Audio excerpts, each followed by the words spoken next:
The heart of the Buddha's teaching. Right action. Right action, SAMYAK KARMANTA, means right action of the body. It is the practice of touching love and preventing harm, the practice of non-violence toward ourselves and others. The basis of right action is to do everything in mindfulness. Right action is closely linked with four, the first, second, third, and fifth, of the 5 mindfulness trainings. The first training is about reverence for life, where of the suffering caused by the destruction of life. I am committed to cultivating compassion and learning ways to protect the lives of people, animals, plants, and minerals. I am determined not to kill, not to let others kill, and not to support any act of killing in the world, in my thinking, and in my way of life.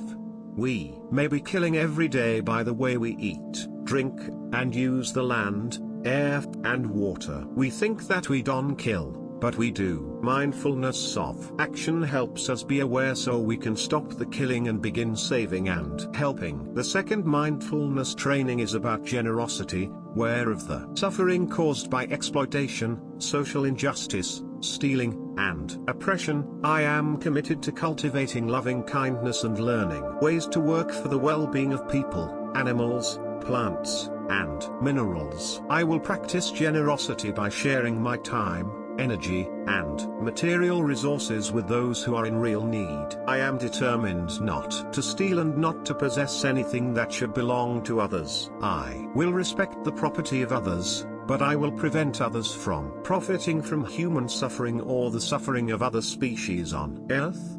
This training tells us not just to refrain from taking what is not ours or exploiting others. It also exhorts us to live in a way that brings about justice and well-being in society. We have to learn how to live simply so that we do not take more than our share. When we do something to promote social justice, that is right action. The third mindfulness training is about sexual responsibility, whereof the suffering caused by sexual misconduct. I am committed to cultivating responsibility and learning ways to protect the safety and integrity of individuals, couples, families, and society. I am determined not to engage in sexual relations without love and a long-term commitment. To preserve the happiness of myself and others, I am determined to respect my commitments and the commitments of others. I will do everything in my power to protect children from sexual abuse and to prevent couples and families from being broken by sexual misconduct. Loneliness cannot be alleviated just by the coming together of two bodies, unless there is also good communication,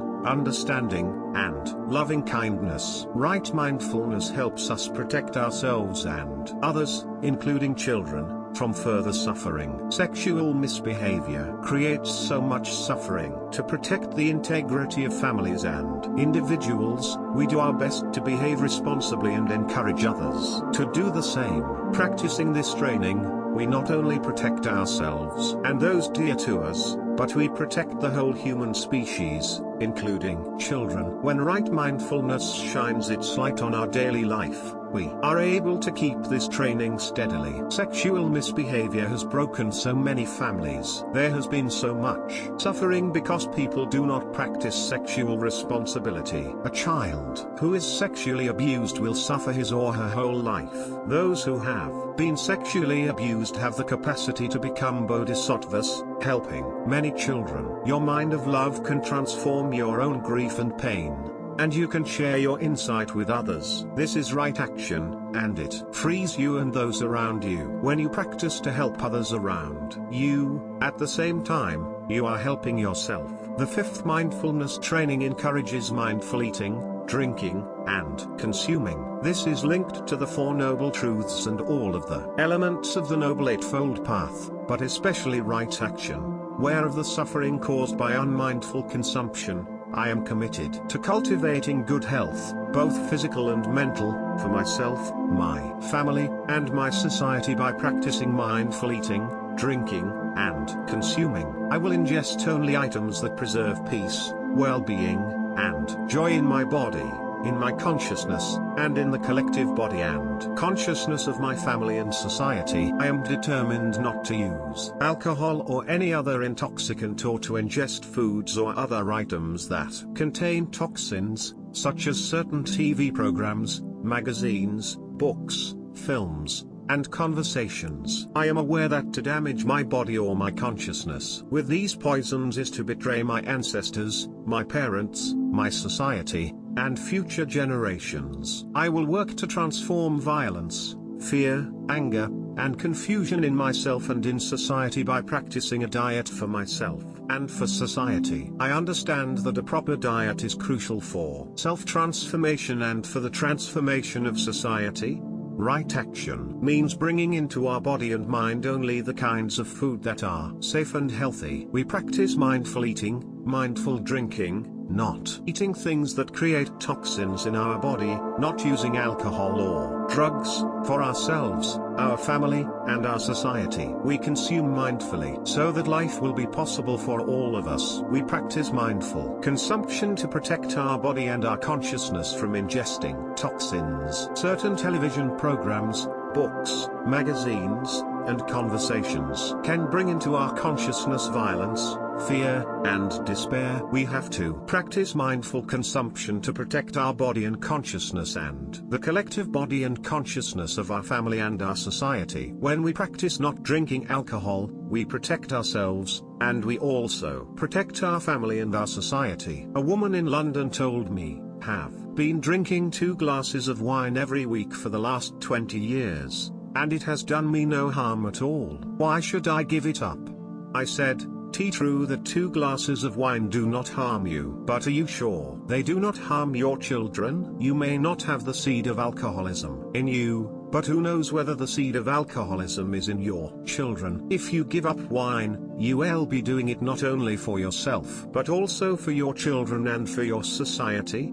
She understood, and the next morning she formally received the 5 mindfulness trainings. That is the work of a bodhisattva, doing it not for herself alone but for everyone. The Ministry of Health in France advises people not to drink too much. They advertise on television, "Knee glass is okay, but 3 glasses invite destruction." They want you to be moderate in drinking. But if the first glass were not there, how could there be a 3rd glass? Not having the first glass of wine is the highest form of protection. If you refrain from having a first glass, you are protecting not only yourself, but all of us at the same time. When we consume mindfully, we protect our body, our consciousness, and the body and consciousness of our family and society. Without the 5th training, how can we transform the difficult situation of our society? The more we consume, the more we suffer, and the more we make our society suffer. Mindful consumption seems to be the only way out of this current situation,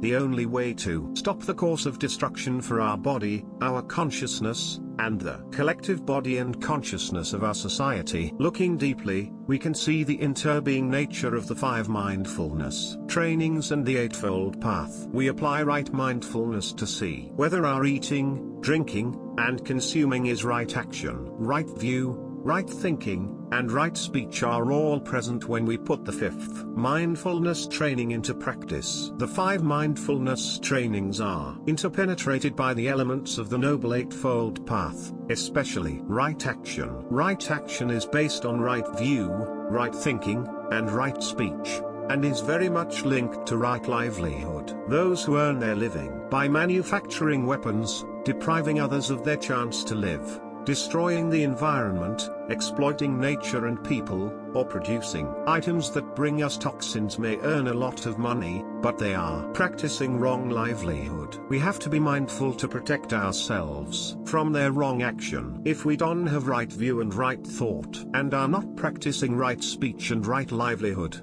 even if we feel we are trying to go in the direction of peace and enlightenment, our effort may be wrong action. A good teacher only needs to observe a student walking or inviting the bell to sound to know how long he has been in the practice. You look at his right action and see all the things that are contained in it. Looking this way into any of the elements of the path, you can measure the realization of that person as far as the whole path is concerned. There are so many things we can do to practice right action. We can protect life, practice generosity, behave responsibly, and consume mindfully. The basis of right action is right mindfulness.